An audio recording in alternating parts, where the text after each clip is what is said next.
Bonjour à toutes et à tous, je suis très content de vous retrouver pour cette nouvelle vidéo. Vidéo sur le catastrophe que vous connaissez, cette fameuse série de cas qui peut tomber à l'internat et même dans la vraie vie. On est à l'épisode 14, n'hésitez pas à regarder les autres épisodes, on est parti. Vous voyez aux urgences une femme de 38 ans qui vient pour des céphalées brutales. C'est une céphalée brutale qui est très intense, sans circonstances particulières. Elle a vomi à 2 reprises, elle est plutôt endormie, ouvre les yeux quand on parle fort, avec une réponse motrice à l'ordre, et elle est confuse.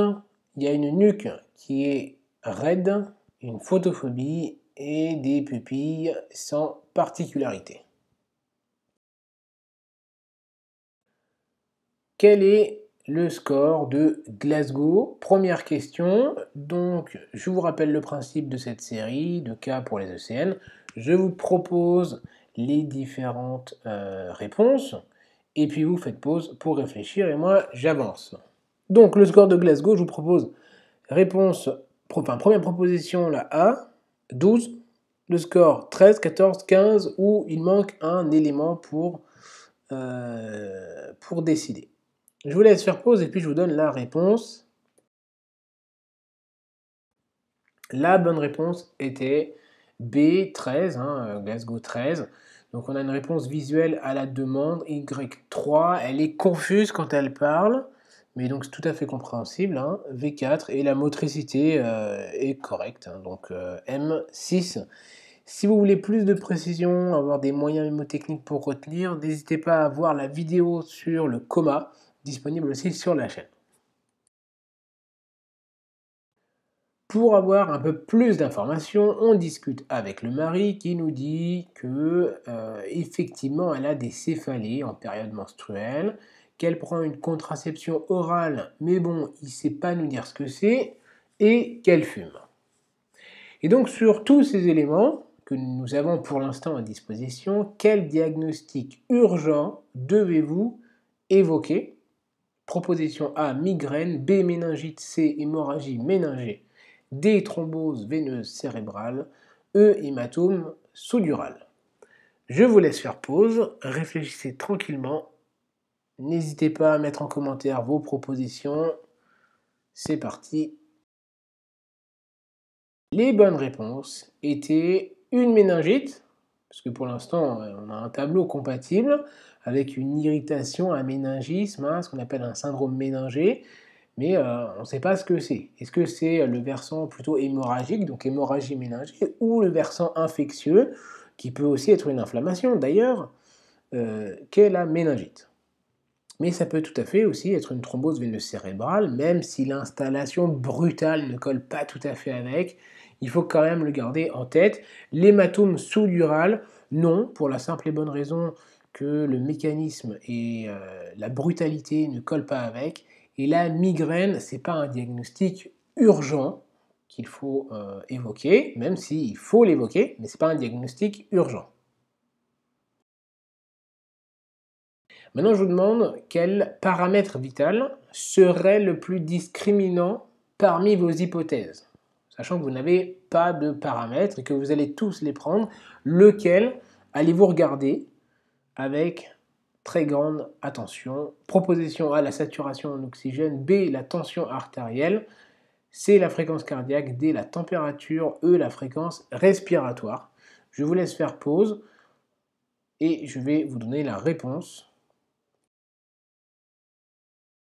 La réponse attendue est la température, même si je suis d'accord, la tension artérielle va influencer un peu votre degré d'hypothèse et puis la façon dont vous allez stratifier les différentes hypothèses.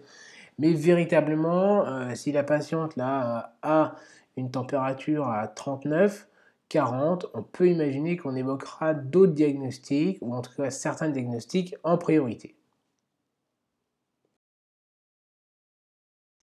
Vous avez donc les paramètres suivants: une saturation à 98, une fréquence respiratoire à 20, une tension à 120/66, je ne l'ai pas marqué mais elle est symétrique, une fréquence cardiaque à 68, température à 37,8, une glycémie à 1,10 g par litre. Je vous demande quel examen demandez-vous en urgence. Proposition A, un scanner cérébral, B, une IRM cérébrale, C, une ponction lombaire, D, un bilan biologique, E, un fond d'œil. Je vous laisse faire pause. Il peut y avoir une ou plusieurs propositions correctes. Et donc les deux bonnes réponses étaient le scanner cérébral et le fond d'œil. Je vous explique pourquoi. Donc le scanner cérébral, là, l'une des hypothèses diagnostiques que nous avons, c'est, eh bien je ne vais pas vous le dire, mais il peut y avoir un saignement. Ça peut être effectivement ça. Et c'est ce qui va nous informer le plus. L'IRM cérébral, c'est pas nécessaire de dépêcher la filière pour cette patiente, même si on pourrait tout à fait faire le diagnostic grâce à l'IRM, mais le scanner peut être tout à fait suffisant. Une ponction lombaire, jamais d'emblée, il faut faire une imagerie, et si elle est sans particularité, l'imagerie est qu'on suspecte à nouveau une hémorragie méningée, puisqu'en fait c'est là un peu le diagnostic, eh bien on peut envisager la ponction lombaire, mais on ne la fait pas comme ça d'emblée. Parce qu'il peut y avoir un engagement et après c'est le décès. Le bilan biologique, alors oui on va faire un bilan biologique, mais ce n'est pas celui-là qui va nous apporter véritablement le diagnostic. Quant au fond d'œil, oui, si on sait faire un fond d'œil. Alors tout le monde ne sait pas faire un fond d'œil, personnellement je ne sais pas en faire, même si c'est pas compliqué. Qu'est-ce qu'on peut voir? Eh bien, on peut voir une hémorragie rétinienne ou vitréenne. C'est ce qu'on appelle le syndrome de Terson, qui peut être responsable en fait d'une baisse d'acuité visuelle unie ou bilatérale.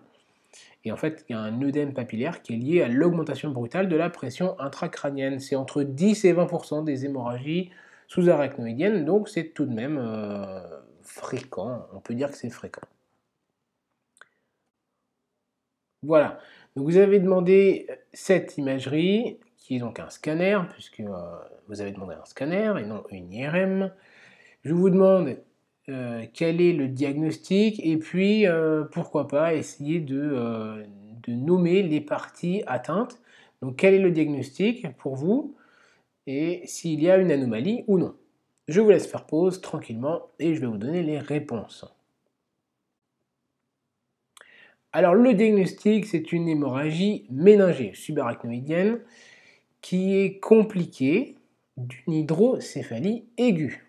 On va voir ça. Donc pour les flèches, pour la flèche jaune à gauche de l'écran, ça correspond à la vallée sylvienne, donc droite, puisqu'elle est à gauche de notre écran. L'étoile centrale gauche, qui est donc jaune, correspond à la citerne pédonculaire ou périmésencéphalique. À droite de l'écran, vous avez avec la flèche jaune les sillons corticaux, et au niveau de la petite étoile rouge un peu plus au-dessus, c'est la scissure interhémisphérique. Quant à la flèche verte, c'est l'hydrocéphalie qui effectivement ne doit pas être aussi prépondérante, surtout chez un sujet jeune. Et vous voyez en fait que tous les endroits notifiés par les flèches, en dehors de la flèche verte bien sûr, sont hyper denses, et c'est pas normal. Ça veut dire qu'il y a du sang. Quelle est la cause la plus probable de cette hémorragie méningée? Les propositions, la A, idiopathique, B, dissection artérielle, C, thrombose veineuse cérébrale, D, une malformation artério-veineuse, et E, un anévrisme artériel. Je vous laisse faire pause tranquillement, et vous pouvez répondre en commentaire si vous voulez. Je vais vous donner les réponses, et en fait c'est surtout la réponse. La bonne réponse, c'est l'anévrisme artériel, qui est de loin la principale cause, 80-90% des cas, un anévrisme artériel. 80% des cas, hein. Dans 10% des cas, c'est idiopathique, c'est-à-dire qu'on ne sait pas ce que c'est, mais c'est de bons pronostics. Et donc parmi les autres, il y a des dissections artérielles, les malformations artérielles, vasculaires, cérébrales, médulaires aussi, le syndrome de vasoconstriction cérébrale réversible, les thromboses veineuses cérébrales, et j'en passe, des maladies inflammatoires, ça peut être des emboles mycotiques, bref, il y a le choix, il y a plein de choses. Je vous laisserai voir le collège de neurologie, je vous mettrai le lien dans la description. Et retenez une chose, c'est que les anévrismes qui donc provoquent une hémorragie sous-arachnoïdienne sont plutôt au niveau de la base du crâne. Donc, s'il y a une hémorragie sous-arachnoïdienne qui est corticale, il faudra rechercher d'autres étiologies comme une thrombose veineuse cérébrale ou une malformation artério-veineuse. On passe à la question suivante. Quels sont les signes extraneurologiques possibles qui peuvent parfois distraire le clinicien? Les propositions, donc A, trouble du rythme et de la repolarisation, B, un Takotsubo, C, une hypotension artérielle, D, une hyperthermie, E, une hypothermie. Je vous laisse faire pause tranquillement, encore une fois dans les commentaires si vous voulez, et je vais vous donner les réponses.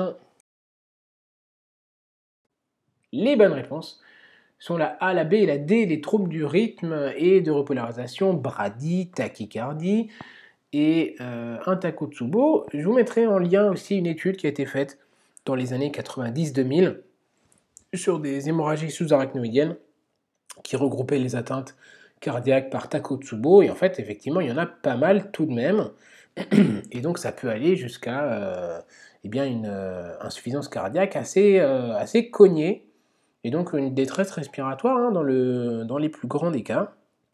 Ça donne plutôt une hypertension artérielle en lien avec une hypertension intracrânienne. N'hésitez pas non plus à faire un tour sur les vidéos disponibles sur l'hypertension intracrânienne.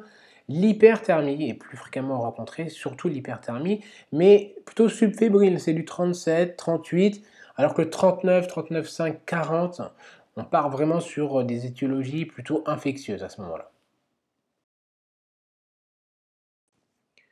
Quelles sont les orientations possibles immédiates?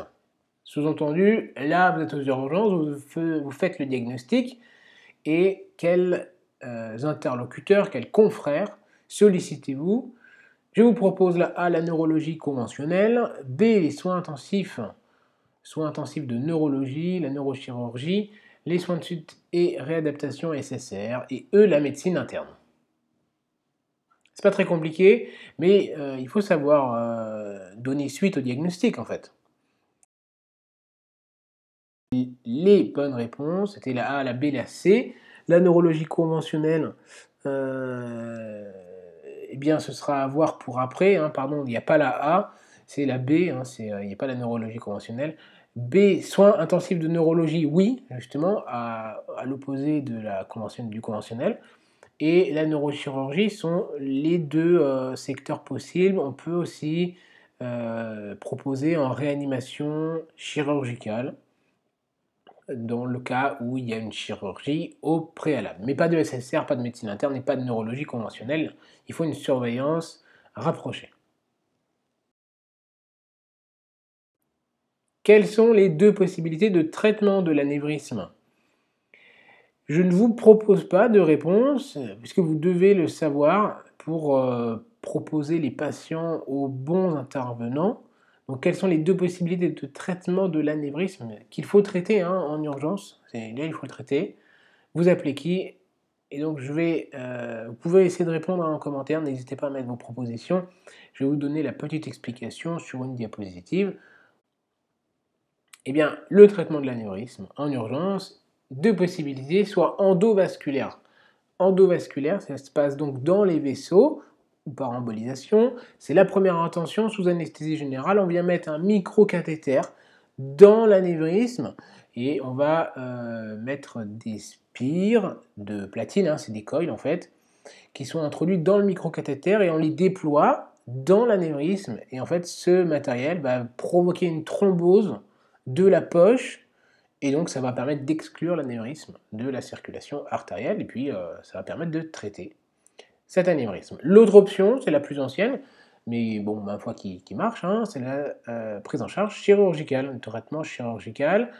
Ça peut être un clip, tout simplement de l'anévrisme. S'il y a une hydrocéphalie, eh bien, on va dériver le liquide. Et puis s'il y a un hématome ou une hémorragie intraparenchymateuse avec un effet de masse, eh bien, on va l'évacuer. Voilà. Et bien on arrive à la fin de la vidéo, j'espère qu'elle vous a plu. Si c'était le cas, ne manquez pas de vous abonner, de cliquer sur la cloche des notifications pour ne pas rater les prochains épisodes, de mettre un pouce bleu, ça permet d'encourager le travail qui est fait. Quant à moi, il ne me reste plus qu'à vous dire de prendre soin de vous et de vos patients, bien sûr.